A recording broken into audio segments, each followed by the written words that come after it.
Sábados de superacción con la acción de Estos Son Los 80. Comenzamos a las 2 de la tarde con un sensational film. El alarido de la carne. Un esqueleto humanoide es encontrado en una isla y llevado a Londres para ser investigado, desatando el horror. Seguimos con Lloyd Bridges and Angie Dickinson en Hombres de Otros Mundos. Los extranjeros procedentes de dos planetas en guerra llegan a la Tierra. Luego un sensacional estreno en Estos Son Los 80, El Halcón del Caribe, la violencia y la ley de piratas de ultramar. Y en el final, James Whitmore y Edmund Wen en La humanidad en peligro. Las hormigas sufren una mutación que las hace crecer hasta alcanzar gigantescas dimensiones. Sábados de superacción, este sábado desde las 2 de la tarde en Estos Son Los 80. Bienvenidos a Osis Garage. ¿Buscas partes originales y difíciles de encontrar para tu clásico de ensueño? En Osis Garage tenemos lo que necesitas: piezas exclusivas para Mercedes-Benz, Alfa Romeo, Ferrari, Maserati, BMW y mucho más. Desde motores hasta accesorios raros enviamos a todo el mundo, sin importar dónde te encuentres. Además, aceptamos múltiples formas de pago, incluidas criptomonedas, tarjetas de crédito y más. Visítanos en nuestra página y encuentra ese repuesto único que tu vehículo clásico necesita. No más búsquedas interminables, lo tenemos aquí en Ots Garage. Ots Garage, el corazón de las piezas clásicas. Una maldición ancestral, un sabueso del infierno y el mejor detective del mundo. En Estos Son Los 80 desenterraremos el sabueso de Baskerville, esa joya gótica de la Hammer de 1959. Además, te contaremos la verdadera historia que hay detrás de la novela de Sir Arthur Conan Doyle. Y cerraremos con un nuevo capítulo de Flash Gordon en esa epopeya cósmica. Queríamos invitarlos a nuestro show en vivo y que se suscriban a nuestro canal. Si te gusta la nostalgia y lo retro, en Estos Son Los 80 encontraste tu lugar.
Training was over. A regiment of Marine Corps artillery stands its last inspection in the Pacific before shoving off for combat. Combat troops have always christened the weapons they fight with. So when an Iron Lady named 105mm howitzer model M2A1 answered roll call as Glamour Gal, she wasn't just part of another section in G Battery anymore. 10 men and a gun had become a team of 11. There was the section chief, Sergeant Pipes from the Louisiana Bayou country, and the gunner, an ex-farmer named Bill Smith, Jr. Big Stoop Simulovich, a Wall Street clerk, fired Glamour Gal, and the loader was Chief Jefferson, a Choctaw Indian. There was Furman Alfonso Martinez out of Old Spain by way of Montana. And from Coal Valley, Pennsylvania, a one-time welder named Tom Hanby. There was Tommy Bratcher, ammo passer, who dreamt of raising Herefords back in Tennessee. And Tex Kuhn, who came, strangely enough, from Texas. Chris Benke, the Dutchman from D.C., with post-war plans in South America. And the old man of the outfit, Pop Reynolds. These were the ladies' escorts. They had bullied her and babied her from Camp Pendleton to Pearl Harbor. And while they often wished she looked like the portrait painted on her shield, they were proud of her. When the order finally came to shove off, everybody knew where they were going. Truk, Formosa, Malaya, French Indochina, every place from Tokyo Yacht Basin to Bremerton Dry Dock. They all had the straight dope except Glamour Gal. From here on out, the division would be in its combat phase. Many of the men were already veterans, and many had never smelled powder burning except on the range. The guns were arsenal tested and tried in the field. But the ultimate proving ground of men and guns together would be the battlefield, the secret destination sealed in the fighting orders of the task force. Down in the stuffy hold of a transport, the artillerymen were just passengers, bored, breathing last week's air, and reading the print of last year's magazines, swapping lies about their hometown girlfriends, and comparing the artistic merits of oceanside tattooing with that of Honolulu. But mostly they wondered where they were going. One morning they found out. The captain gave them the scoop, showed them their objective. It was the island of Iwo Jima in the volcano group, a godforsaken rock somewhere between the devil and the Dutch East Indies. He showed them Green Beach, where George Battery would go in. He showed them where Glamour Gal would fire her first shot in anger. He showed them where some of them would die.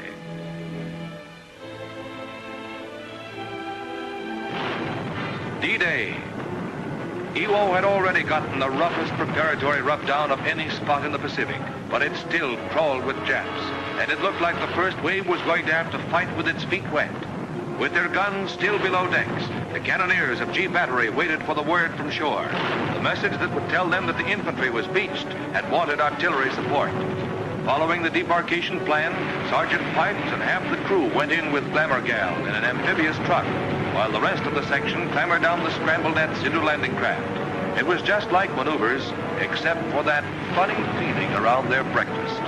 Crossing the line of departure, the men of the assault force realized that the Japanese artillery had good seaward observation. As the range shortened to include small arms fire, they knew the beach was still hot and that Glamour Gal would be plenty welcome. Running a hellfire of sniper shots and mortar bursts, G Battery hit Green Beach. It was shin deep with soft volcanic ash that rendered most towage vehicles inoperable. There was no time to deploy inland. The order was to set them up on the beach, which is already cluttered with traffic and supplies. It was exposed and enfiladed, but the infantry was in trouble.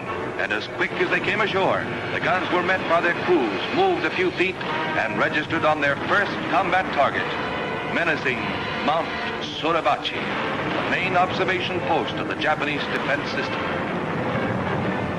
Glamour Gal fired her first shots like a veteran. There wasn't much to it, no mathematical searching for an invisible target. She rifled them right over the heads of the infantry, almost point-blank range. The whole battery was in there pitching, and up on the rock, the Japs could practically look down our barrels and read the fuse settings.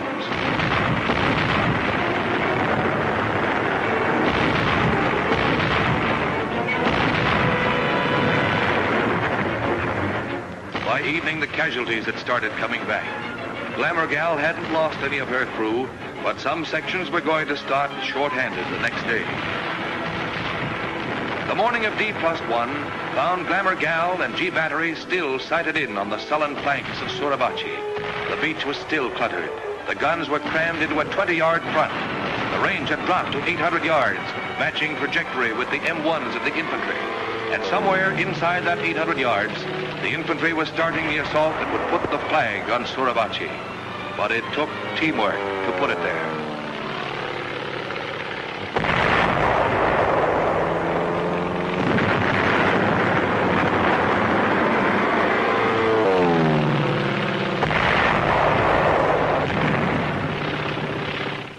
As the firing data reached her pit, Glamour Gal slammed her 33-pound projectiles into the caves and ledges of the big rock. But the ammunition supply had to be constant, incessant. It came in a rotating flotilla of ducks and Amtraks and was dispersed in safe, separate, and convenient piles out of reach from Suribachi. There was more fire pouring into that extinct volcano than ever came out of it when it was active. The mountain fought back. But gradually the planes and ships and guns filled out the battle pattern that would end with Mount Suribachi once again, an extinct volcano.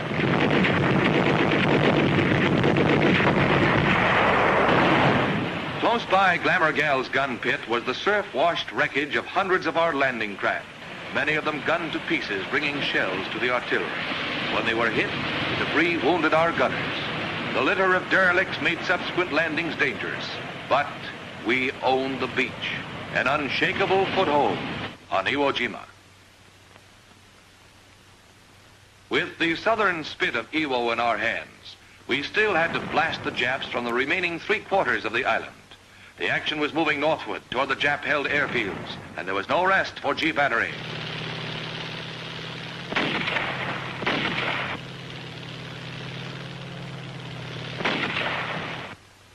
No place on the island was safe from the searching Jap fire, so Glamour Gal had to be dug well in her new position. The men moved cautiously because the sniper fire was heavy, and besides, the infantry was waiting. A change of positions meant an uneasy lapse in artillery support. The firing lag had to be kept to the absolute minimum.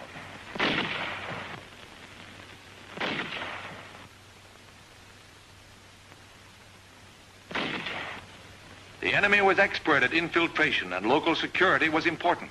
While Glamour Gal was digging in, her little sisters carried the ball. Traditional to the Marine Corps, the highly mobile 75mm pack howitzers delivered continuous fire to the north in the face of heavy losses from Jap counter-battery fire.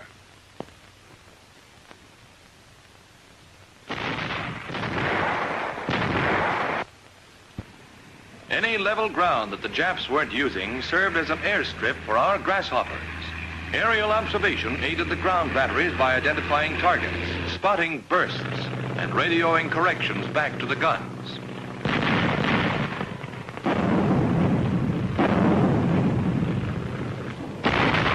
At the southern approach to the first airstrip, another battalion of 105s was set up on Glamour Gal's flank. Since the afternoon of D-Day, these two outfits had shared range and target. When Glamour Gal was properly emplaced in a well-protected pit, her alignment was checked. All guns in the battery had to be as parallel as an aiming circle and a lieutenant's mathematics could make them.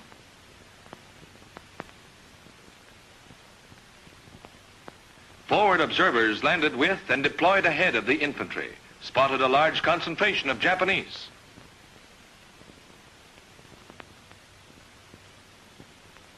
They phoned the target data back to the Regimental Fire Direction Center, who would pass it down to battalion and battery positions.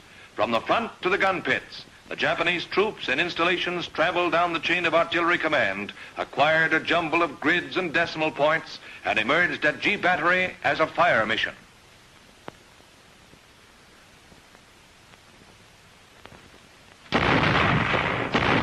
A synchronized barrage, with the entire regiment backing up Glamour Gal as she blistered the paint off her tube to get her quota of effective rounds into the target area.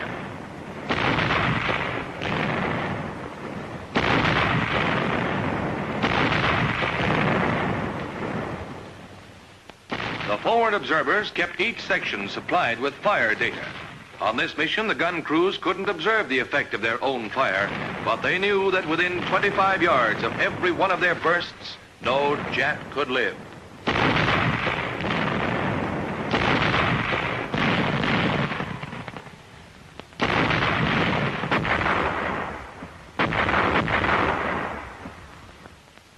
ahead, the infantry watched the smoke and bursts of the barrage. When it lifted, they were going in.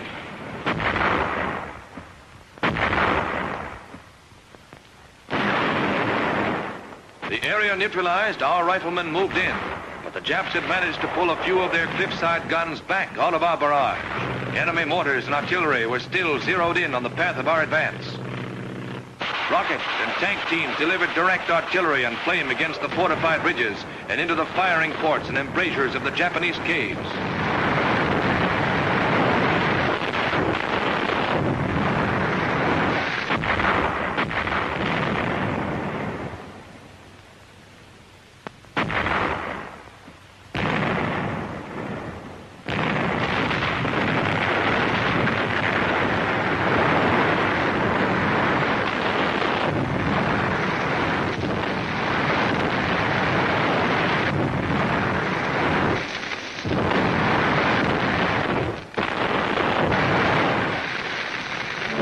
From the air, observers directed the execution of the order that came down through division to burn out the entire area.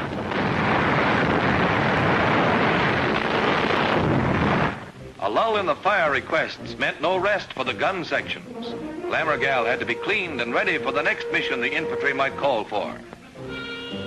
And the ammunition had to be unpacked during spare moments, for there would be no time when the firing started. Whenever possible, it was prepared in advance as well. The shell casings were loaded with powder bags, the number depending on the probable charges to be used. On the projectiles, fuses had to be set for everything from super quick to come next Sunday. Everything was prepared swiftly and with mathematical precision. Anything else might mean the loss of seconds in serving the guns, and seconds counted on Iwo Jima, where the Japanese, in the desperation of their last ditch, were pouring everything they had into our lives. They tried to stop us. The air was full of hot iron and purple hearts. Our advance continued northward.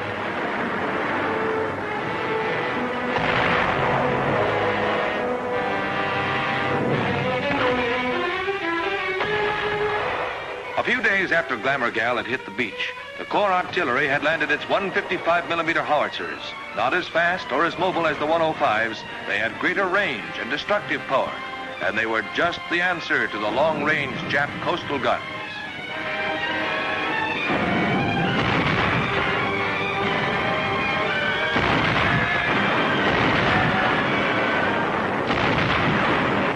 The nights were often very warm for February when a high-trajectory artillery duel was on.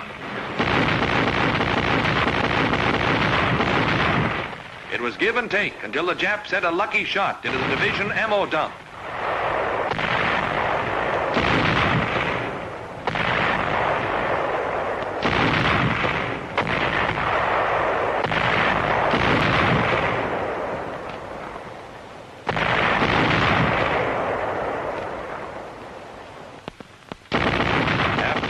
Things got strictly high trajectory, and division and corps artillery threw everything but the galley stove and the general's jeep into the Jap battery. In the morning, the Japanese guns were scrap iron. All over the island, the enemy defenses were crumbling.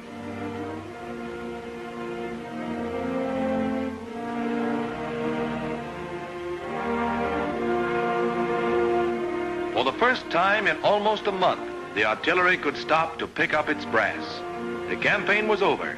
After 28 bloody days of fighting, the name of Iwo Jima went into the battle honors of 3 Marine divisions and into the glorious traditions of the United States Marine Corps.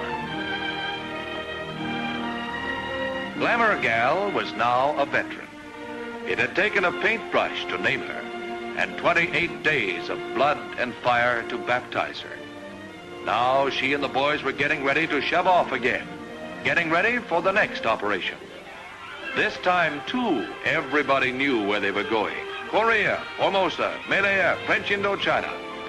But they didn't know that their next landing would be on Japan itself. They didn't know that inside of 7 months, the war would be over, and that Glamour Gal's next mission would be as a policeman's club to help keep order in Greater East Asia.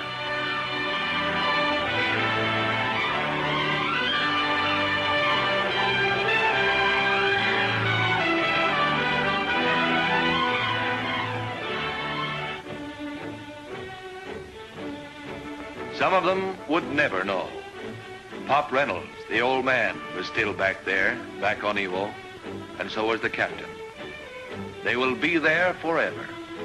Just a small part of history. The story of 10 men and a gun.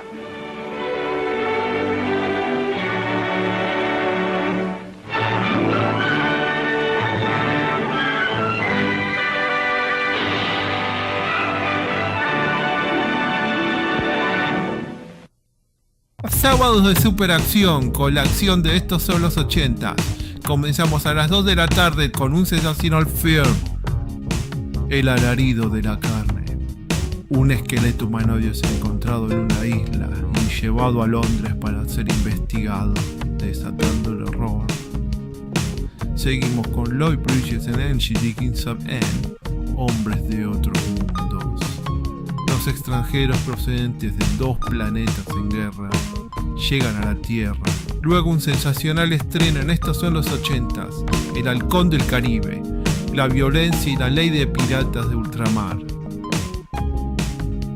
Y en el final, James Whitmore y Edmund Wen en La humanidad en peligro. Las hormigas sufren una mutación que las hace crecer hasta alcanzar gigantescas dimensiones. Sábados de superacción, este sábado desde las 2 de la tarde en Estos Son Los 80. Bienvenidos a Oz's Garage. ¿Buscas partes originales y difíciles?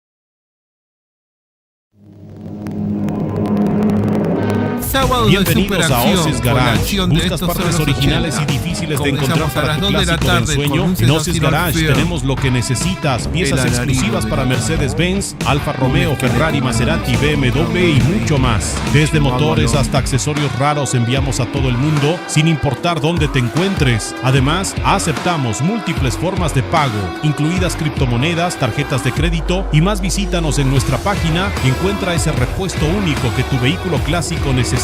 No más búsquedas.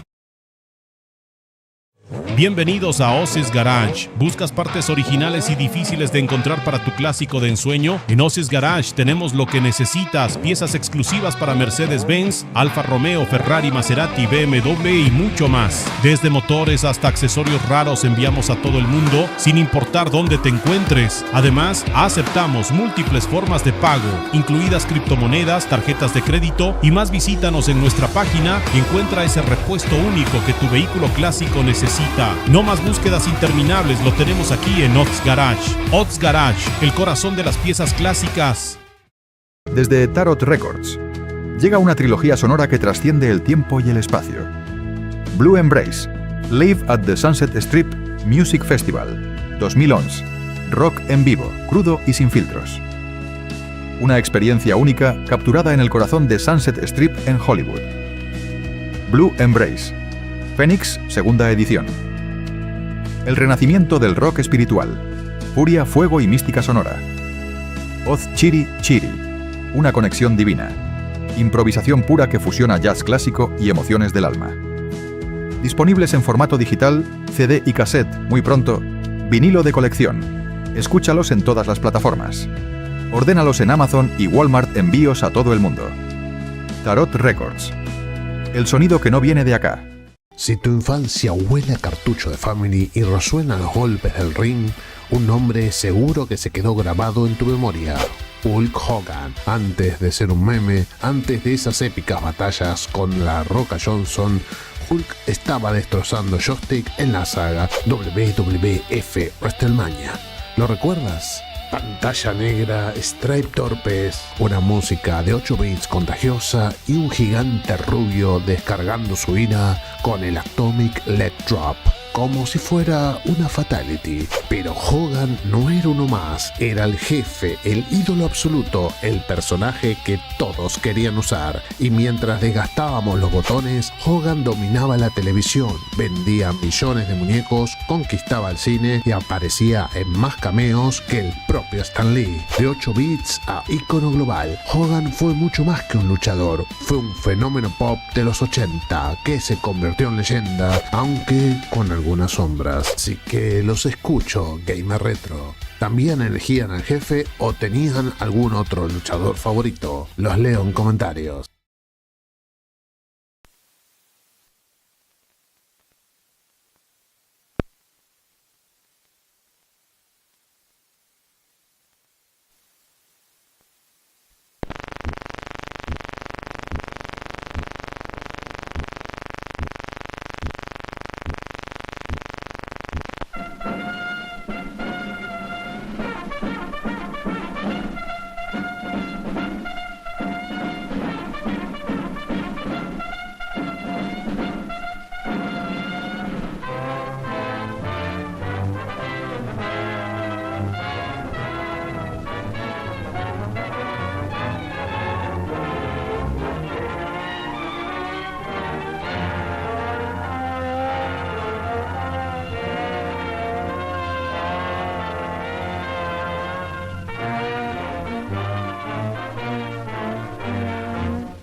causes and events leading up to our entry into the war.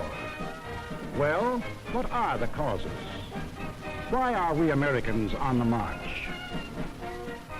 Is it because of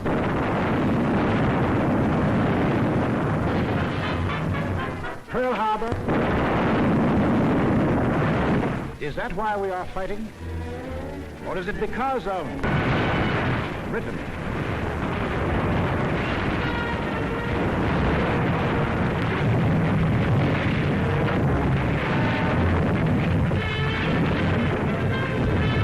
France.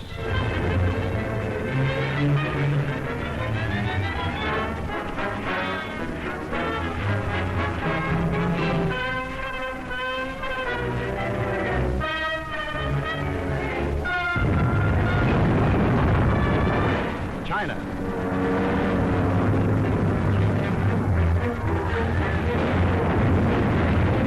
Czechoslovakia.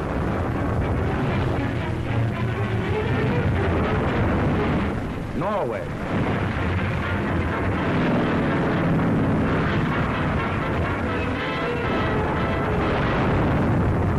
Poland.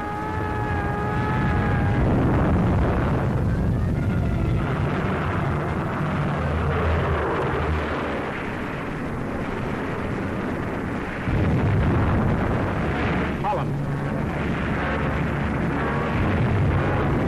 Greece.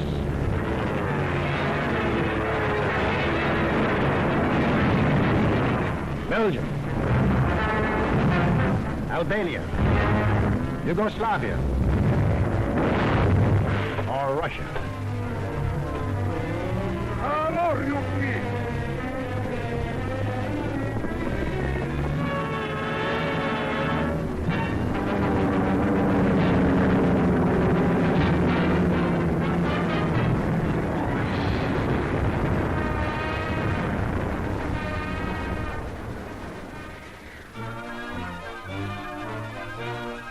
Just what was it made us change our way of living overnight?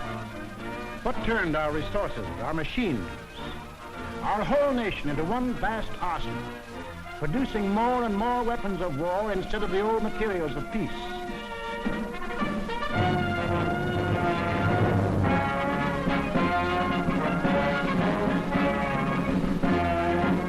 What put us into uniform, ready to engage the enemy on every continent and every ocean?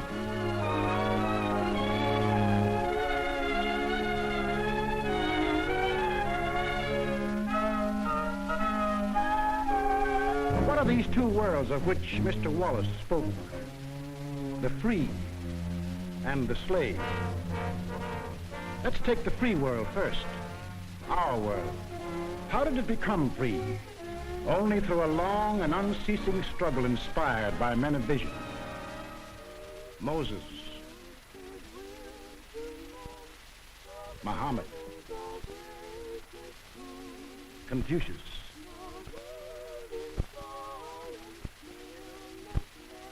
Christ. All believed that in the sight of God, all men were created equal. And from that there developed a spirit among men and nations, which is best expressed in our own Declaration of Freedom. We hold these truths to be self-evident, that all men are created equal. It is the cornerstone upon which our nation was built, and the ideal of all the great liberators. Washington, Jefferson, Garibaldi, Lafayette, Kosciuszko, Bolivar, Lincoln.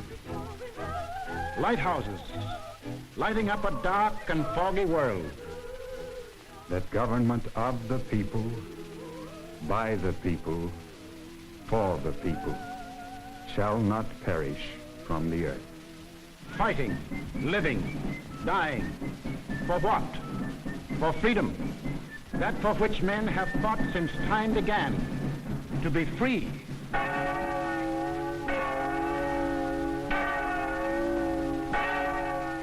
Is life so dear or peace so sweet as to be purchased at the price of chains and slavery? Forbid it, Almighty God. I know not what course others may take, but as for me, give me liberty. or give me death. But what of this other world? Here, men insisted that progress lay in killing freedom. Here, they were putting out the lighthouses, one by one. Here, the march of history was reversing itself. In Italy, it began when an ambitious rabble-rouser set his followers marching on Rome. The country, like every other country after the last war, was torn by political unrest, hard times, unemployment. Two courses were available to the Italian people. They could solve their problems in a free, democratic way, or they could let someone else do the solving for them. They made the tragic mistake of choosing the second course. They put their trust and faith in this one man. They believed he represented them. Actually, he planned to betray them for the selfish interests of himself and the group back of him, just as he had earlier betrayed those who first supported him. In Germany, another and even more forceful demagogue set his followers marching from the Munich beer hall. He too had the sinister opportunity to take advantage of post-war chaos.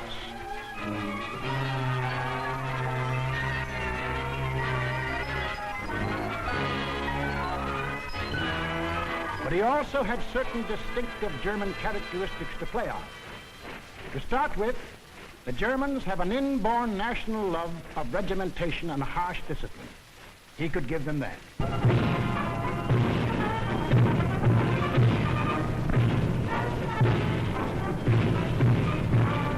The German army, and through them the people, had never acknowledged German defeat in the last war and were anxious for revenge. That too he promised them. The wealthy and powerful industrialists were fearful of losing any of their wealth and power and were ready to back anyone who would retain it for them. He promised to take care of them too. This man cunningly played all these ends against the middle and ruthlessly set out to murder the newborn German Republic. As the will of the emperor, and to the Japanese people, the emperor is God. Taking advantage of their fanatical worship of the god emperor, it was no great trick to take away what little freedom they had ever known. Yes, in these lands, the people surrendered their liberties and threw away their human dignity.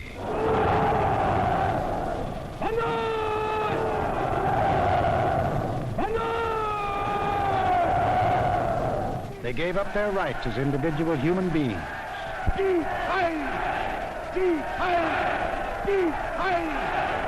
became a part of a mass, a human herd.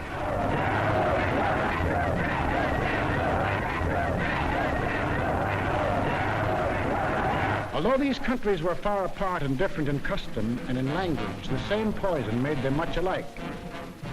Each got a new uniform. In Italy, the new bosses wore black shirts. In Germany, the shirts were brown. In Japan, they hid behind the uniform of the army. But really, they belonged to a sinister secret society. Their symbol was a black dragon. The other fellows had to have a symbol too. Germany, a swastika. In Italy, the old Roman symbol of the fascists. In Germany, they called the new order National Socialism, or Nazism. In Italy, they had a shorter word, fascism. In Japan, they had lots of names for it. The new era of enlightenment, the new order in Asia, the co-prosperity sphere. But no matter how you slice it, it was just plain old-fashioned militaristic imperialism. The Japs would get the prosperity, and the others would get the coal. They say trouble always comes in threes. Take a good close look at this trio. Remember these faces. Remember them well. If you ever meet them, don't hesitate. Der eine wahrhaftige Weltanschauungspartei sein. Und zweitens, Sie wollten, Herr... Stop thinking and follow me, cried Hitler. I will make you masters of the world. And the people answered, Heil!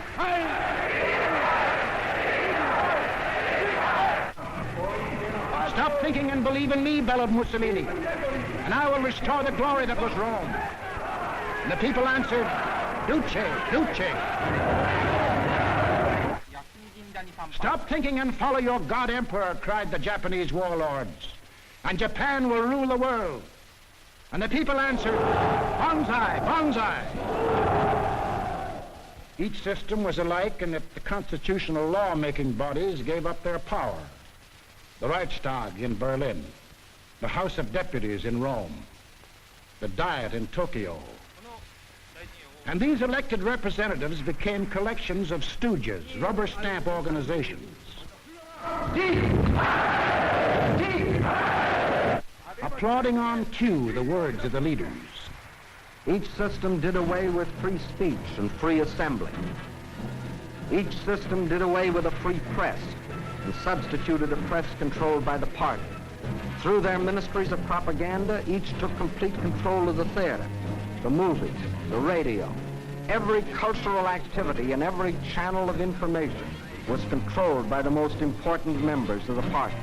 Each did away with free courts and trial by jury, and substituted courts and judges run by the party. Each abolished labor unions and the rights of bargaining for wages. Fertig machen zur Meldung! Achtung! Abteilung 6, 310 mit 13114 beim Grabau. Danke. Heilser! Heilser! Lassen Sie weiterarbeiten. Weiterarbeiten! And under the pretext of patriotism established a system of forced labor. Each enforced its decrees by an army of secret police of life individual. And who stood in freedom and said so, there was a ready answer.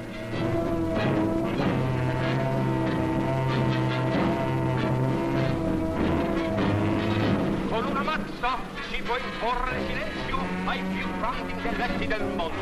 The greatest intellect in the world can be silenced with this. That is an exact translation of the words these black shirts cheer so lustily. Sage nur so viel, wenn ich das Wort Kultur höre, dann greife ich schon nach meinem Revolver. Whenever I hear anyone mention the word culture, the first thing I do is reach for my gun. Yes, they had the answer. The blackjack and the gun.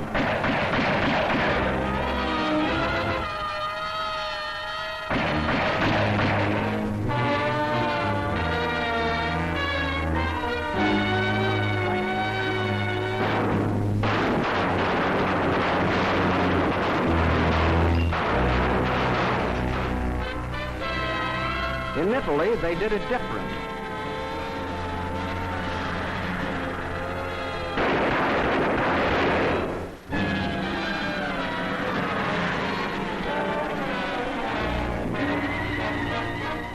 While in Japan... Desde Tarot Records, llega una trilogía sonora que trasciende el tiempo y el espacio. Blue Embrace, Live at the Sunset Strip Music Festival, 2011. Rock en vivo, crudo y sin filtros. Una experiencia única capturada en el corazón de Sunset Strip en Hollywood. Blue Embrace, Phoenix, segunda edición. El renacimiento del rock espiritual. Furia, fuego y mística sonora. Oz Chiri Chiri, una conexión divina. Improvisación pura que fusiona jazz clásico y emociones del alma. Disponibles en formato digital, CD y cassette, muy pronto, vinilo de colección. Escúchalos en todas las plataformas. Ordénalos en Amazon y Walmart, envíos a todo el mundo. Tarot Records. El sonido que no viene de acá. Bienvenidos a Oces Garage. ¿Buscas partes originales y difíciles de encontrar para tu clásico de ensueño? En Oces Garage tenemos lo que necesitas. Piezas exclusivas para Mercedes-Benz, Alfa Romeo, Ferrari, Maserati, BMW y mucho más. Desde motores hasta accesorios raros enviamos a todo el mundo, sin importar dónde te encuentres. Además, aceptamos múltiples formas de pago, incluidas criptomonedas, tarjetas de crédito y más. Visítanos en nuestra página y encuentra ese repuesto único que tu vehículo clásico necesita. No más búsquedas interminables, lo tenemos aquí en Oz Garage. Oz Garage, el corazón de las piezas clásicas. ¿Se acuerdan de Hoss Cartwright y por qué la serie Bonanza murió con él? Quédate que te cuento. La tragedia del gigante de corazón de oro. Dan Blocker, el actor que robó sonrisas en los años 60 con su personaje Hoss Cartwright, antes de ser estrella, Dan era profesor de teatro y por su tamaño lo contrataban de patobica en bares. Y resulta que tras realizar un casting para una serie western, se convertiría en el gigante más querido de la televisión. En el set, Dan era el alma de la fiesta, hacía reír a Michael Landon y protegía a los nuevos actores. Se opuso a la guerra de Vietnam, a pesar de ser condecorado por el ejército de los Estados Unidos por su labor en la guerra de Corea. Consecuencia de esto, trasladó su familia a Europa. En 1972, Dan se sometió a una operación de vesícula rutinaria. Una mala praxis le quitó la vida a sus 43 años. El impacto de su muerte fue tan fuerte que la serie que protagonizaba, Bonanza, duraría una sola temporada más, antes de su cancelación en 1973. ¿Conocías esta historia? ¿Viste Bonanza alguna vez? Te leo en los comentarios más abajo. Y seguinos en Estos Son Los 80.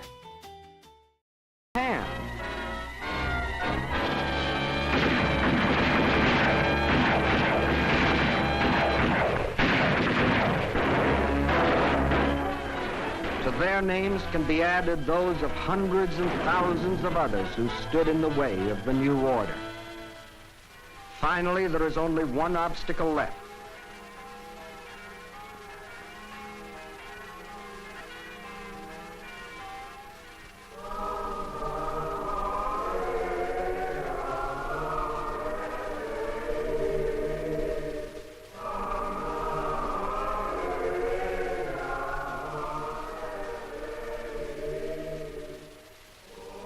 The word of God and the word of Führers cannot be reconciled.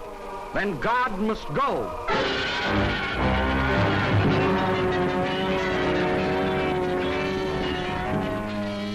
I am absolutely clear in my own mind, and I think I can speak for the Führer as well, that both the Catholic and Protestant churches must vanish from the life of our people. Thus spoke Dr. Alfred Rosenberg. And if you have any doubt that he spoke for his Führer, here's what happened.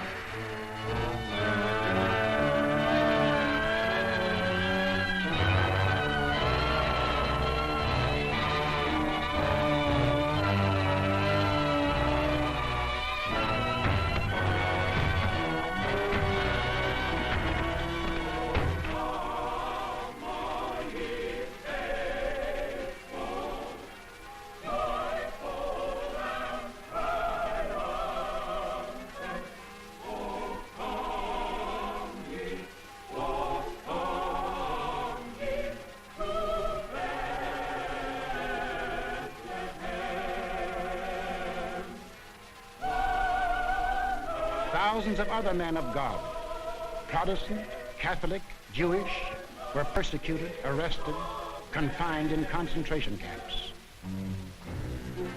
Our Führer is the intermediary between his people and the throne of God. Everything the Führer utters is religion in the highest sense. It is only on one or two exceptional points that Christ and Hitler stand comparison, for Hitler is far too big a man to be compared with one so petty.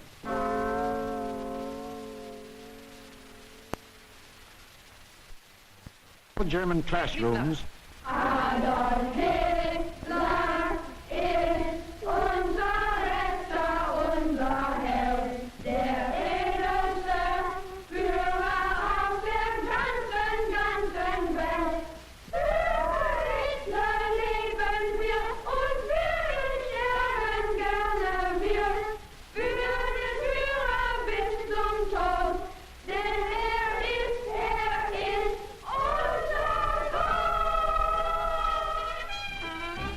Yes, take children from the faith of their fathers and teach them the state is the only church. And the head of the state is the voice of God.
was the way of life, or better, the way of death, in that other world. Now, what of our world, the democratic world? What did we want? What did we do about it? First of all, we wanted peace and security. And to prove our sincerity, in 1921, we initiated the Washington Disarmament Conference. This resulted in two vitally important treaties. One, to reduce the size of the British, Japanese, French, Italian, and American fleets. And the other, the Nine-Power Treaty, which guaranteed the integrity of China. And incidentally, one of the powers signing this was Japan. Later on, in 1929, we signed the Kellogg-Briand Pact, which was supposed to abolish war as a means of settling international disputes. This pact was signed by 47 nations, including Germany and Japan. President, I have the honor of handing you the London Naval Treaty. Faithful to our treaty obligations,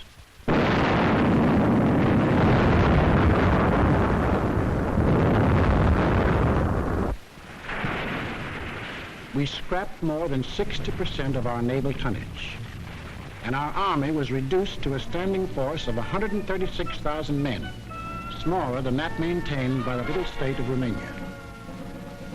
We let our hopes for peace become so strong that they grew into a determination not to fight unless directly attacked. We let ourselves be influenced by those who said that we could find security through isolation. The confusion in our way of thinking is apparent in the slice of public opinion as it appeared in Pathé News in 1939.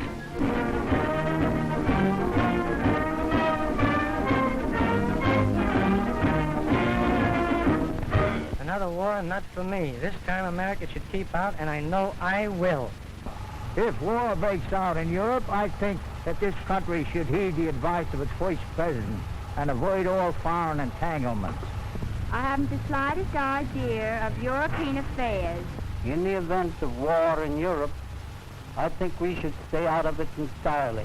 And all our efforts should be made to keep out of the fight. Let Europe fight her own battles. They mean nothing to us. We should mind our own business. By all means, no. Yes, fight. No. No. Yes.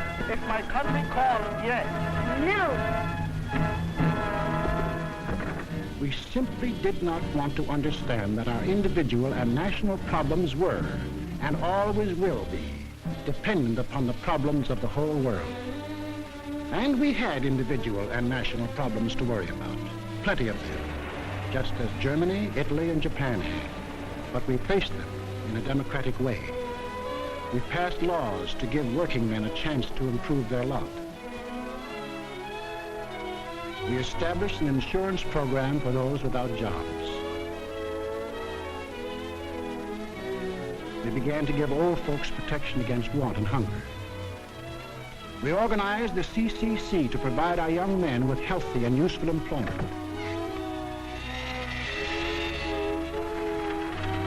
A federal works program came into being and changed the face of our nation with new roads, bridges, schools.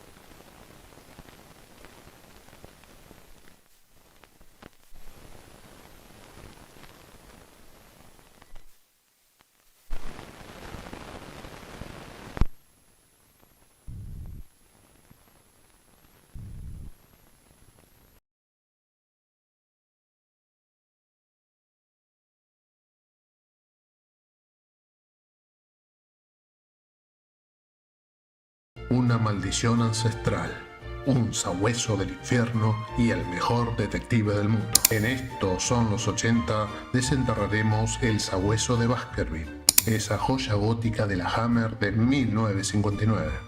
Además, te contaremos la verdadera historia que hay detrás de la novela de Sir Arthur Conan Doyle. Y cerraremos con un nuevo capítulo de Flash Gordon en esa epopeya cósmica. Queríamos invitarlos a nuestro show en vivo y que se suscriban a nuestro canal. Si te gusta la nostalgia y lo retro, en Estos Son Los 80 encontraste tu lugar. Bienvenidos a Oces Garage. ¿Buscas partes originales y difíciles de encontrar para tu clásico de ensueño? En Oces Garage tenemos lo que necesitas, piezas exclusivas para Mercedes-Benz, Alfa Romeo, Ferrari, Maserati, BMW y mucho más. Desde motores hasta accesorios raros enviamos a todo el mundo, sin importar dónde te encuentres. Además, aceptamos múltiples formas de pago, incluidas criptomonedas, tarjetas de crédito y más. Visítanos en nuestra página y encuentra ese repuesto único que tu vehículo clásico necesita. No más búsquedas interminables, lo tenemos aquí en Oz Garage. Oz Garage, el corazón de las piezas clásicas.